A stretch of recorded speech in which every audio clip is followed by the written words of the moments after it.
Hi,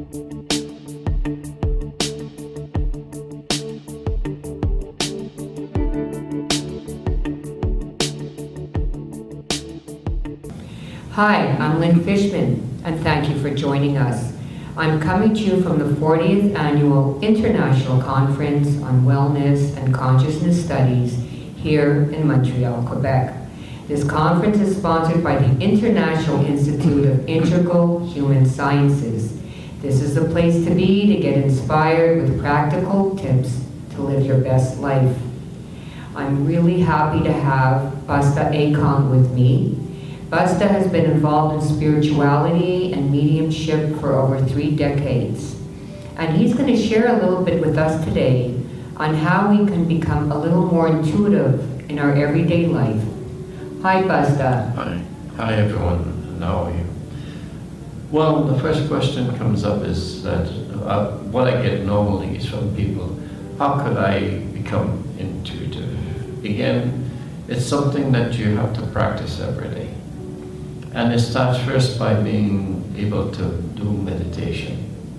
If you can meditate, it will help you a lot along these guidelines of life. First of all, they often ask us, show me a medium that never meditated. And there's none. We have to meditate. Meditation is what brings us to enlightenment. Meditation is what takes us to a higher level of consciousness. If you meditate alone by yourself, it is good. But if you meditate in a group, it will help you. There are many different type of meditation. There's guided ones, there's reverse meditation, there's yoga meditation, and it goes on. Now, one has to be specific exactly what they want to do with the gift and how far they're willing to take it. Very good practical advice. So if we are new to meditation, what would you recommend for a beginner? I would recommend for a beginner that they start with a group so that the person can guide them into it.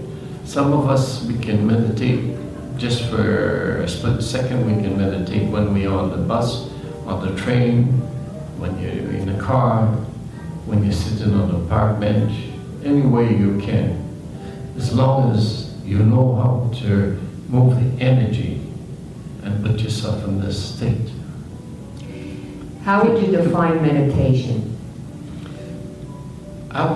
That's a very good question. How would one define it? One can define the meditation by different level and aspects. There is a chart that one can use. And that chart has like a guideline and also colors. Because sometimes when we meditate, sometimes we see nothing, sometimes we see light, sometimes we see colors. So you use those guidelines as a guideline for yourself. So let's say just in general, I wanted to be able to tap into my intuitive voice besides meditation. What else would you recommend? Well, I would recommend a sound if it's voice. You know, the voice is something that travels. The voice has energy, okay? And the voice has vibration. Whether you speak in a high tone or low tone or medium, whatever, it is a vibration. And even though you don't talk or sing, you can hum. And even though you close your mouth, you can still vibrate. And the humming can be used. I know I've done that, and the humming actually helps to calm my mind down and let go of that constant monkey mind, the chatter that goes on. Is that what you're trying to say? Well, the mind is always going. There is a saying that the mind is like a glass of muddy water. If you stir it, you cannot see the bottom of it. But if you let the dust settle, you can see the bottom of the glass. Right. And mantras are very important in helping you get to where you have to go in meditation.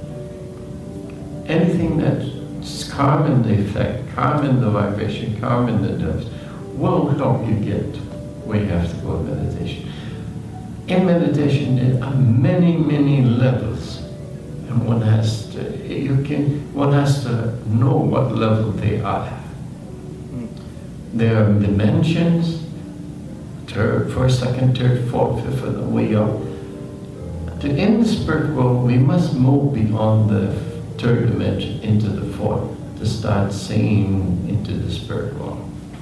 So how would you recommend then, how can we get better at listening to that inner voice? Besides meditation and learning to calm our mind, do you have any other tips for our audience? By taking classes, study with someone that you know. Everybody has a call in life, whether they're 6 years old, whether they're 25, whether 40 or 50, or even 80 or to 100. We all have a calling, and that calling comes one day before we go. I so agree with you. The fact that we're here, by virtue that we're here for a purpose and a mission. And I think that it's only if we're able to listen to that quiet, still voice within, will we be able to tap into our inner wisdom. So I want to say thank you. Is there anything else you wanted to share before we go? You got there, understand the body, understand yourself, understand that gut feeling, that intuitive feeling from the gut, and that will never leave you wrong. Wonderful advice.